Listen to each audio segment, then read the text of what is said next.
عليكم ورحمة الله. هذه القصيدة التي وعدتكم بها.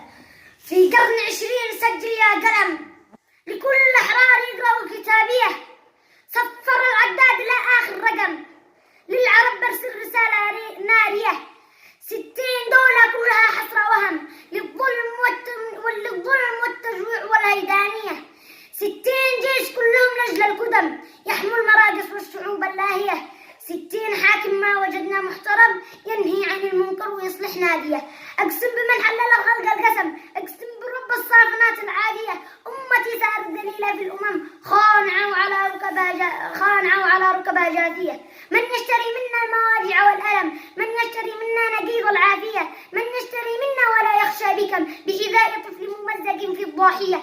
سنبيعه ونشتري روث الغنم، نصنع به بارودة في زاوية. من باع أطفال أبناء العدم، خال الشريعة ما بهم إنسانية، خال الشريعة ما بهم إنسانية. وسلامتكم.